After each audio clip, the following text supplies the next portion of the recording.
Good morning. Hi, it is Stacy. We are loving my veteran and we are walking in my shoes this morning.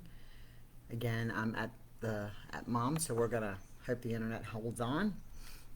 I want to say good morning to everybody. Um, Today is Wednesday, so don't forget that we do Behind the Service podcast for coffee, conversation, and collaboration. That's at 10 a.m. Um, with our lovely friends at Behind the Service podcast. Their new episode released today, so please go to your favorite podcast platform and go to Behind the Service podcast. Morning, Pam. Listen to them as well. Tonight, Stephanie will do Wellness Wednesday. We're always into that as well. So just want to talk about that. And Let's Talk is, of course, tomorrow night. So we're going to keep working on this, and hopefully we'll have enough internet signal because I'm inside today to try this out. We're going to talk about boundaries. I know we've talked about boundaries before, but with everything we've talked about communication and understanding their mindset, setting boundaries is incredibly important, and we hear it all the time. Good morning, Jen. I hope you're feeling better, babe. Setting boundaries is incredibly important. And we hear about it all the time. Set boundaries, set boundaries, set boundaries, set boundaries. Well, we don't always understand what that means. First of all, understand that setting boundaries is not about telling our veteran or our friends or our family or our boss what they can and cannot do. Setting boundaries protects us in our bubble. That is really important that we talk about that, because we talked about, and I put it out there, the 17 rights that everybody has. When you set boundaries, those boundaries are for you. What do you allow in your bubble? What are you putting in your bubble of protection? That is your boundaries. Those are your boundaries. So that is what we do, is put them in, create our boundaries. So let's talk about things that we hear and see all the time. I don't like it when my veteran talks to me a certain way. All right? So what happens is they say something a certain way, then we say something back a certain way, then they say something a certain way, then somebody else says something a certain way, and it just keeps escalating until before long we are exploding and we're all saying hurtful things, and nobody wants to be called a word, nobody wants to be called a bitch, and nobody wants to be called, that you're a piece of crap. Nobody wants to hear that. And we escalate these things on top of each other. So we continue to do that. And we need to create a boundary that says, this isn't coming in my bubble today. Now, how do you do that? How do you say, this is not coming in my bubble? This is your boundary of protection. This is your boundary in your bubble. You know what? I don't want to be called this. Nobody is going to belittle me. And that doesn't matter if that is your spouse, that doesn't matter if that's your boss, that doesn't matter who it is. If your bubble and your boundary is, people are going to stop belittling me, because self-care is incredibly important and our boundaries protect ourselves, right? Think about a fence. Our boundaries, they keep us safe. People don't come in. We don't let things come in through our fence unless we choose to. So we don't just let this happen. They protect us. They protect our home. We put fences up to protect ourselves, not to protect other people from the outside from us. That's not how it works. So when we do this, and we don't want to be talked to a certain way, we don't want to be belittled, what do? We stop. We say, hold on. Don't have to yell, and don't have to scream, and don't have to say, yeah. you need to create that boundary, but you can't do that boundary when you're in the middle of an argument, because it doesn't work when we do that. We already know that. You can't have a conversation when you're already in this tit for tat. They've said something, you've said something worse, they've said something, you've said something worse, and you're in a screaming match. You can't just all of a sudden stomp your foot and say, you're not going to talk to me this way, after you sat here and said, well, you're an asshole, because you've already talked to them the same way. So you can't do that. When you set this boundary, you need to be, hold on, let me take a step back for a minute. Let me step out of this for a minute and say, hold on, I don't like the way this is going. Or we're not talking. We're not making progress this way. This is not working. Let me take a step back for a minute. Give me 5 minutes. Well, then we'll re-talk. Not, and then when you come back and you're going to sit down and talk again, you can, because we've learned about communication, you have that right to ask for what you want. So do they. We have a right to be respected. Respect is a massive thing. You have to give respect and earn respect back. But how, we're like, oh, we demand respect. Well, are you giving respect?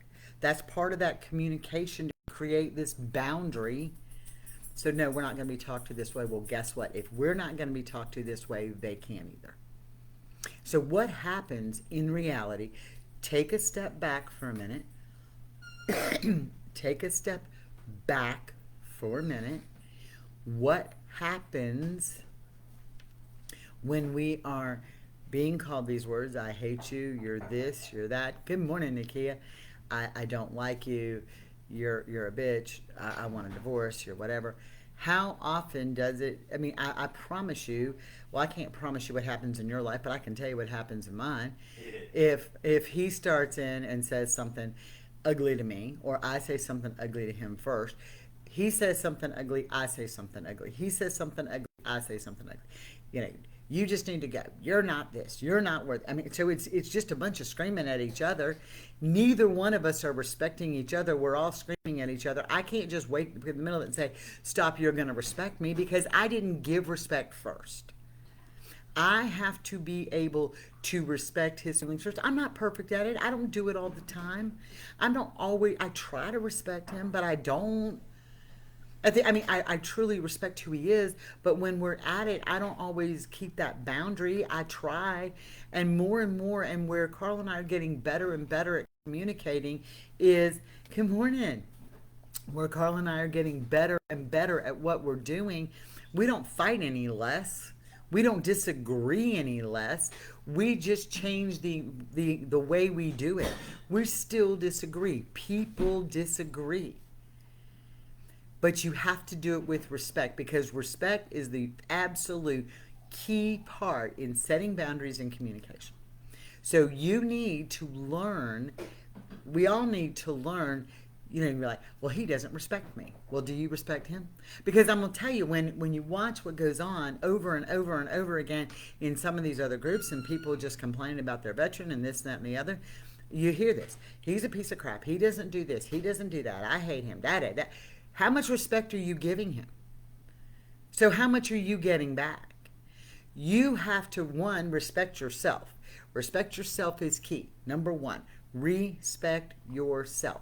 Nobody can talk to you that way. Nobody. And here's what happens. When you allow your boss to talk to you that way, and you let your children talk to you that way, and you allow your friends to talk to you that way, and you allow your family to talk to you that way, then what do you expect different from your spouse? You've allowed it for some people and not for others. The rules have got to be the same playing field. Respect yourself and say, nobody is going to talk to me that way. That's right, Nikki, you got to fight fair. What's good for the goose is good for the gander. But you also have to create a standard of what you accept. You cannot be disrespectful. Your boss can say things and can be constructive in what they're saying, but they do not have to be disrespectful. And you're the one who determines that. And it takes a long time. I am 50, almost 55 years old, and I'm just learning, wait a minute, you're going to respect me. you're going to respect me. You know why? Because I had to learn to respect myself first. Respect yourself. When you respect yourself, you can give respect and then you demand respect back. And it's just about your R. And that's how you create that boundary. Nakia, I think the key thing when I learned about respect was Nakia is the person, and I just call that the rule of Nakia. You know, like if you watch CSI or NCIS, Gibbs had all these rules. The rule of Nakia was where she told Richard and wrote it down, my name is Nakia. At that point, Nakia respected herself not to be called anything else, and she told Richard, you're going to respect me. No matter what else happened, I respect myself. You're going to, at this point, I respect myself. I am Nakia. I am not any other name you want to call me. I am not Cindy. I am not Joyce. I'm not Janice. I'm not anything. I'm not bitch. I'm not any other word. I am Nakia. This is who I am. I respect myself, and you're going to address me that way. And she told Richard, by giving him that thing that says, my name is Nakia, you're going to respect me as well. You have to be able to respect each other. And we talk about communication. You have to learn to communicate in order to set good boundaries. But to me, in my personal experience, the number one thing in setting boundaries was respecting myself, and that let me have the right to know that I had a bubble, that nobody could come into unless I invited them in. It's my space. And you can come into my bubble as long as you participate and we're communicating with respect. That's how it works. That's the key to setting that first boundary, is respect. But you gotta respect yourself first. When you respect yourself first, then you start respecting others, and you're gonna see it turn around. You know, we always say we want our veteran to do, we have to really look in the mirror sometime. And does it matter? Again, let me put this out here. Does it matter who starts it or who changes it first, as long as the change occurs? Absolutely not. Absolutely not. So we can get this stubborn streak in us and say, you know what? It's all him. I'm not going to change anything. It's all my veteran. I'm not going to change anything. Okay, and you're going to be sitting right where you are with the exact same complaint that you've had day after day after day. That's what's going to happen. So that first boundary for everybody, in my opinion, should be respect, because when you respect yourself first, that allows you to create your bubble. What will you allow in and out of your bubble? That's it. What will you allow in and out of your bubble? So once you realize that boundaries are for you, not for them. You can't make people quit drinking. You can't make people quit cussing. You can't make people do anything. You can't make them go to therapy. You can't make them go to counseling. But what you can do is create your bubble and say, hey, you know what? If you go and drink, we're not going to be in the same room. If drinking is your thing, we're not going to communicate. Have fun with that. Oh, and by the way, the household bill money won't be spent on it. If you want to drink, find a way to fund it. Now that's all legitimate in boundary building, right? Because we communicate a budget and we talk about our finances, and they should be aware of them. And people are like, oh, I don't want to talk about that because I'm walking on eggshells. Well, when you walk on eggshells, you've crushed every boundary you have. Walking on eggshells is singly the most dangerous thing you can do to any relationship. You can't create that next boundary. You absolutely cannot create a boundary without knowing what your bubble is, and you cannot walk on eggshells. So if drinking is your thing, you want to drink? Good. Drink in the garage. I don't care. Get falling down drunk, drink in the garage. Oh, and by the way, if you're going to drink, you're not driving the car. Call me. I'll come get you. Sloppy drunk and all. I'll come get you. Oh, and you're not, I'm not sleeping with a drunk. So if you want the bed, that's fine. I'll sleep somewhere else. So again, you've created that boundary for you. You're not going to sleep with him while he's drunk. You're not going to sleep in the bed with him while he's drunk. You're not going to participate. That is your boundary. If that's the boundary you choose, that is your boundary. And we all have different boundaries. We all are allowed different boundaries. And once you start establishing those, you're good to go. Slowly. You're not always. It evolves. You have to establish those boundaries. You can't tell them, well, you're not going to watch TV anymore. You're not going to play a video game anymore. You're not going to do this anymore. You're not the dictator? Because let me tell you, how would it feel if it was turned around and that's what we bitch about. That's what so many spouses and caregivers and partners bitch about. How many times do we bitch about they're telling us what to do? They're telling us this. They're telling us that. We're doing this for them. We're doing that for them. Da da da da da. We hear it. That's what we bitch about. So if we're bitching because they're treating us that way, why can we treat them that way? It's like this tit for tat that will never stop. It's this constant tit for tat that will never stop. It has to. You want to break the cycle. Break the cycle. Break the cycle.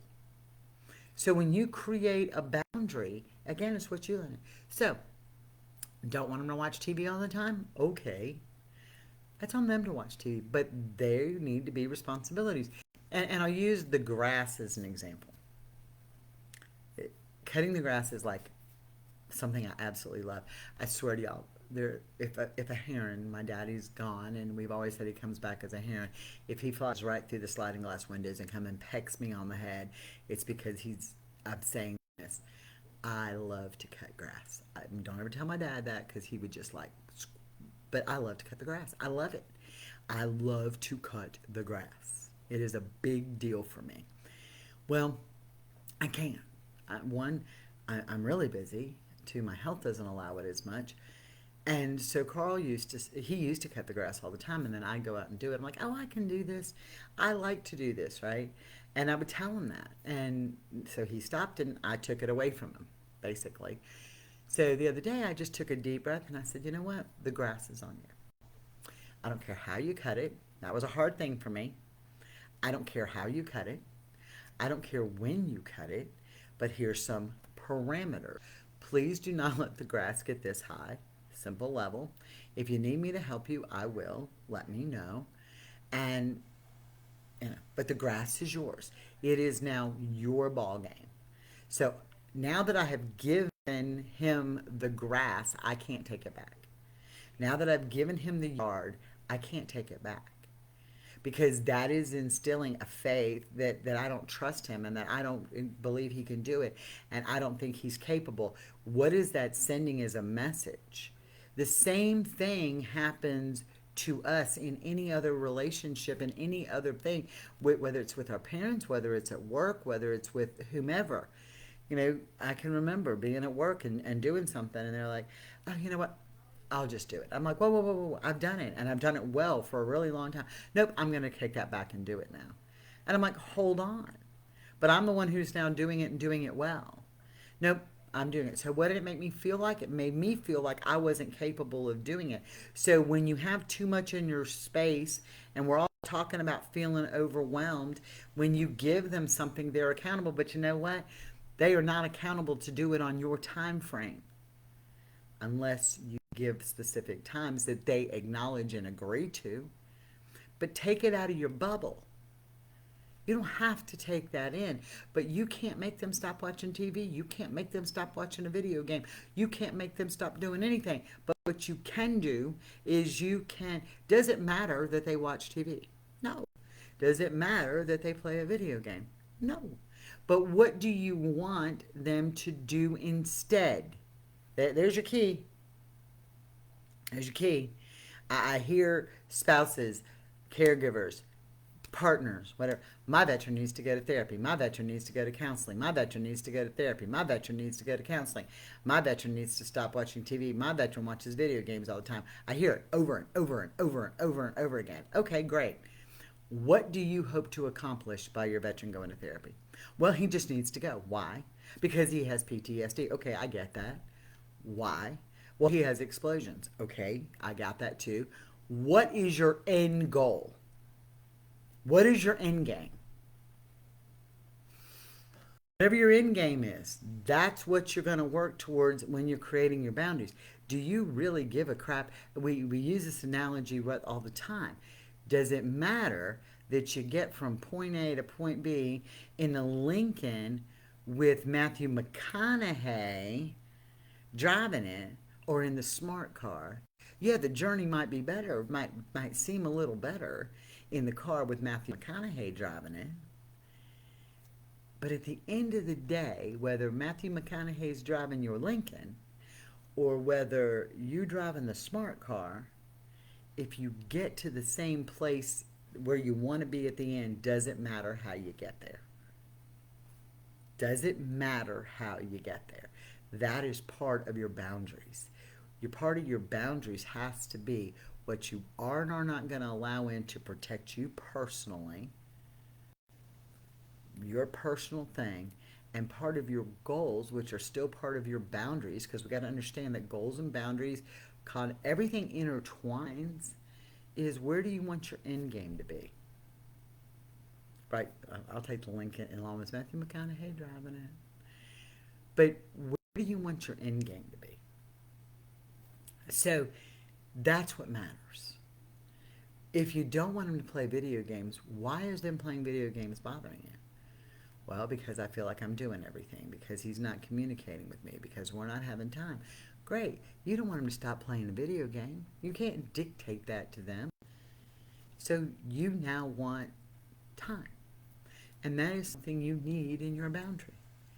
Honey, I'd like for us to have some us time, to have some conversation time, some time to go over our bills, to talk about our day, just to have us. No TV, no video games, no nothing, just some us time. Okay? You can ask for that, and that is needed in your boundary. I need you in my bubble for this, to have some quality conversation. I need you in my scope, because it's my safe place, and I want you to be part of my safe place. I really would like this. When can we do this? Now look at how you've just changed this. You didn't say, stop playing video games, stop watching TV, stop doing this, don't do this. No, you're not being this dictator. You've now said, creating the way we talk about respect. If you come in and dictate, you're not going to do this, and you're not going to do that, and you're not going to do this. When you say, hon, I'd like some us time. We need to talk about this. Or can I just have 10 minutes? Can we go for a walk? Can we go sit out on the porch swing? Whatever it is at this point, you've now talked about what you want. You haven't dictated to anybody, and you're allowing good communication with respect, and you're allowing the boundaries and this behavior that you don't want, because at the end of the goal, we set our boundaries, to protect ourselves and to work towards creating where we want to be. Where do you want to be in your relationship? You want a loving, participating, co-participating relationship where both parties are participating? That's where you want? Then guess what? It takes practice. So we have to encourage that participation on both sides. You see how simple that is? It sounds very complicated, but it's very simple. When you stop dictating, which is not showing them respect, when you stop dictating and you are showing respect because that is something is within your boundary that you want back because you're respecting yourself, guess what happens? Carl the other day said to me, I was really tired. It was yesterday, as a matter of fact. I was really tired, and I said, look, I need 1 hour. I'm going to go sit in this chair, pull the blanket up, and I'm going to go I need perfect quiet, and I need you to go away, and I need everybody out of my bubble for 1 hour. And so what he did is he went in, and he said to me, hey, he wanted to talk about something, and I just looked at him, and I said, I need 1 hour. We can talk about this whenever you want, but I need 1 hour. And we'll talk about it any time after that 1 hour. Now, I didn't tell him, no, we're not talking about it. I don't want to hear it, which would have been my mode of conversation, right, in the past. I don't want to deal with this. We're not talking about this. I would have gotten angry.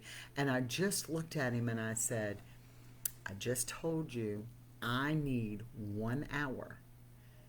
We can do this anytime after this hour.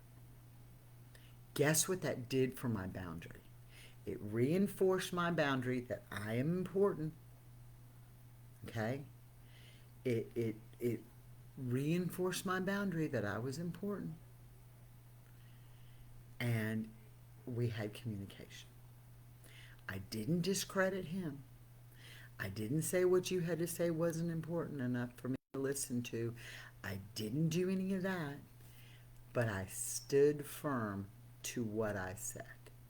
To one of those 17 rights that I issued, I don't have time, and I can say no, I don't have time for this today or this moment. I didn't say I wouldn't do it. What I said was, I need an hour. Talk about a difference in communication.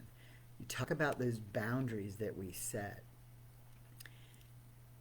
And he proceeded to look at me again, and I just looked at him and I said, please. And he said, okay, I'm sorry, I didn't think about it. And he said, I just wanted to say one more thing. I said, I know, but please. Conversation was over. And we've talked about it afterwards. But the conversation was over. He respected my space. And when he respected my space, I didn't get into a screaming match with him. Because what would have happened is I was tired. Tired creates a whole lot of situations. I was tired. I needed quiet time. I couldn't process anything else. I was overloaded. I communicated that with him, and I respected him enough to say, you're into my bubble, and what you have to say is important. It can be addressed later. So I didn't say I'm not talking about it with you. What I said was, I need some space. That is the boundaries in action. That is how you see those boundaries in action. We have to learn to put our boundaries in action. And that's what happened. We put our boundaries in action. And what did it do? It created an environment that we didn't argue. It created an environment that we didn't fight. I got some rest. He got some rest. We accomplished huge. That is a victory while huge. Sarah Kim is to create a harmonious environment filled with love and laughter. That's my goal. If making fun of him while he plays his game makes us laugh, that's what we do. Yeah, and your tone changes it too. The way you talk changes it. Just always, Carl says, take a step out, take a step out, take a step out. When you are having an argument, when things are not going well, when things are spiraling out of control, take a step back afterwards and look at that situation.